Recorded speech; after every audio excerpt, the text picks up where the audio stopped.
Hello, hello, this is mic check. First things first, a little bit of breakfast.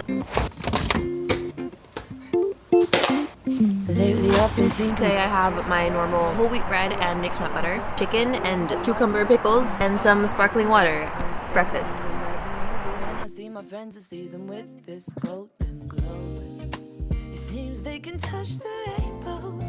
So I was never really passionate about computer science or coding, but I really wanted to find if somewhere in the whole space of technology there was a niche that I would be happy. And so I joined Google partially with the intention of earning money to support myself while I had a very expensive hobby, and also because I wanted to see if there was somewhere that was a match for me. While there are many jobs that aren't strictly technical, and by technical I mean mostly writing code, it's helpful to have technical experience no matter what role you have.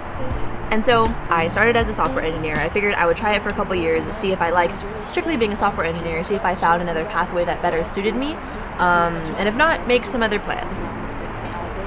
I think for me too, although I'm so passionate about wushu, but to have a career in wushu, you can really go one of two routes. First is being a teacher. You can run a school.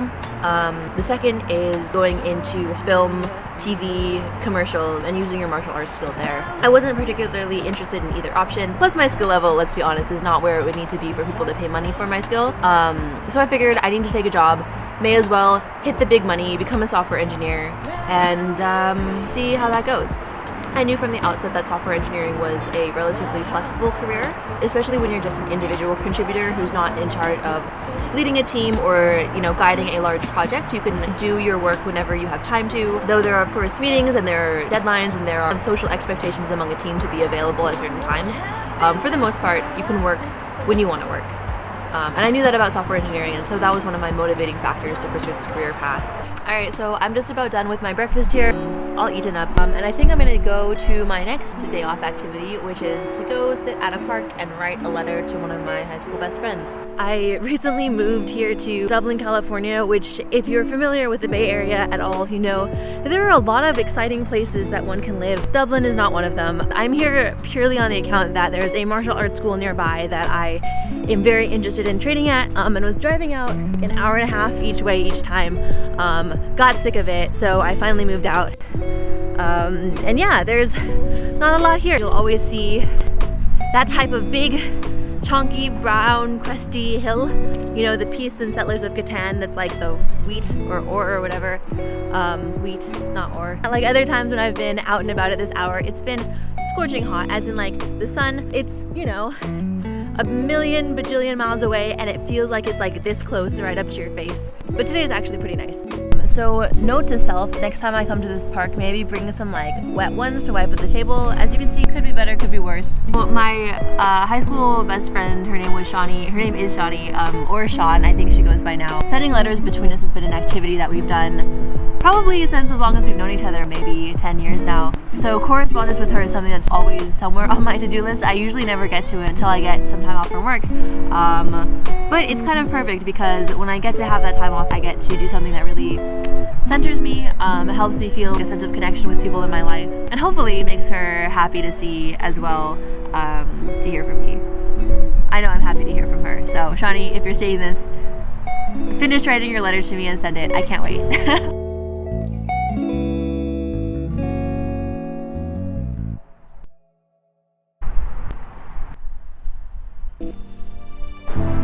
So while I'm out here, I figured I may as well discuss a little bit why it was so easy for me to burn myself out.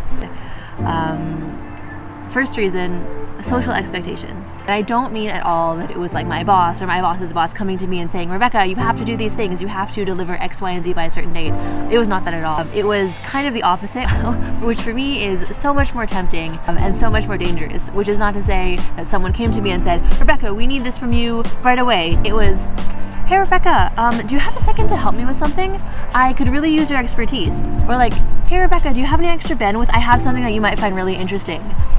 Or even just someone telling me about a project or problem that they're working on and seeming kind of anxious about it.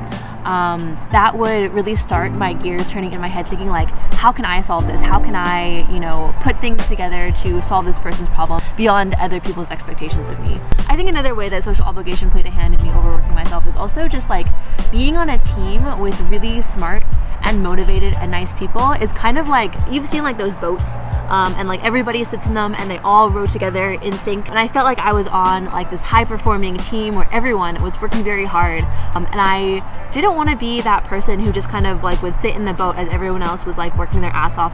And obviously it's all just my imagined state of my coworkers, so who's to say, you know, maybe the majority of people are actually just like, you know, sitting in their boats floating along. But I was so avoidant of that feeling of being the person who would slow things down. I think another reason that I work so hard is that I have just raw ambition that's not necessarily directed towards any particular thing or project or cause. It's just like energy to like want to do something. Especially when that something has like some shiny prize or some shiny recognition or some status accompanied with it. For example, if someone would say to me like, oh, we're putting together this report, you know, the VP of such and such or the director of so-and-so's team is gonna take a look at it, my ambition gears would start turning. So like, oh, we're gonna do so good. Like whether or not I want to be on that higher rung that I'm reaching for, I just want to reach for that thing so bad. A third reason that I can talk about if I'm being very honest with myself, it's actually just fear. People talk about imposter syndrome, but I always thought that imposter syndrome is just for the real engineers who don't feel like they're real engineers. I'm actually not a real engineer, so I can't have imposter syndrome. Even if I'm like achieving, you know, 11 out of 10, I felt that if I did any smidgen, any tiny hair less than that, I would just be like right on the edge of having to go into like, Rebecca, get yourself together mode, I don't know, my biggest fear is being fired. And I think, you know, saying this out loud, I have to laugh as well, because that's 100% not the case. But I have like this psychological bias that like, if I'm not 10 million %, then it's just not good enough.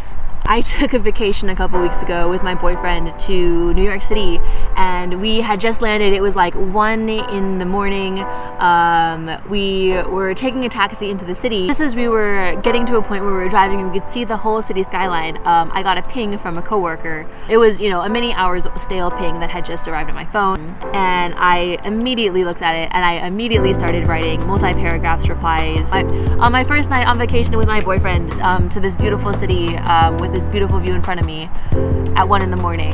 It's no way to live life, you know?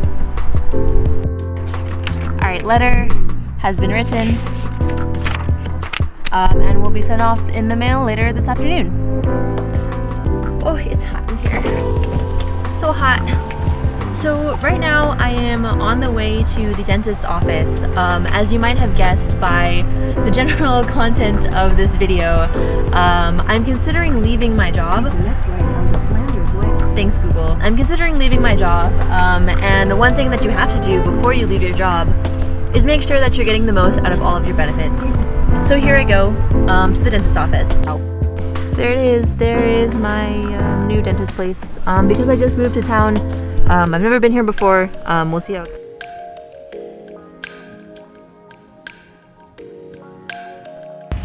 Hi. So what happened? I went to the dentist, said, open up, and I said, ah, and they said, uh-oh, and I said, uh-oh. Anyway, so after having my gums poked at for 3 hours and half of my face numb, I didn't feel like finishing my vlog. Word to the wise, don't forget to floss. So here I am back a couple days later. I got my poke bowl, which I'm very excited about, and I wanted to share some reflections that I've had over the past couple days. Like, I watched the videos that I recorded, and I realized that like I really haven't been making the most of what I said about software engineering being a role where you can kind of do work on your own time. I put kind of loose social expectations that have never been explicitly defined to me as like solid walls, like laser borders that I cannot cross for my behavior. I think what I realized too, the place that I often find myself in, first like, you know, wanted to sink my teeth into some project, trying to do it the best that I can, and then looking back at it and essentially not having any sense of accomplishment. And I think that's partially because the day-to-day ins and outs of solving the technical problems, of writing the code, of putting together the documents aren't something that I particularly personally just find inherent joy in. And the second thing is that I don't feel like a strong sense of purpose in what my project is contributing to for the company. And I think that's part of working for a large corporation, and that you do just hold like a tiny corner of this giant, enormous blanket. that, you know, I think there's a couple like puzzle pieces that I could really try to move to make myself happier in my situation. The first is like just me being better at setting boundaries and not being such a people pleaser. If I could just get on like a plane of reality that was closer to what actually exists, I think I would be able to balance my work a lot better. And the second things are also, you know, I wish that I did enjoy like the day in, day out of software engineering. I just don't find it that interesting. The third thing I think is just like situational, and that like if I really believed in the thing that I was contributing towards, if I felt that like lifting my tiny corner of the project would like have some impact, you know, positive impact, not only just on my immediate team, but like on, you know, the world in general, then maybe I would have a stronger sense of gratification and motivation. I feel like I'm at a turning point. Like I am going to start making some changes in my life. I don't know exactly what they are. Where I hope to be is where I can happily do an amount of work. Where I can like happily and like non-resentfully do an amount of work to sustain myself while supporting what I'm really passionate about doing, which is wushu. You know, one solution would just be to rage quit and just focus on wushu, spend myself dry, paying for lessons and paying for regular expenses. But I know that that's not sustainable, and I really want to find a setup that can last me for multiple years while I train. I tried for 2 years to have a good relationship between my work and my training. I think for the most part it's actually been very successful in that I have been able to gain skills and earn money, which were two of my primary goals. It's just like emotionally and mentally I feel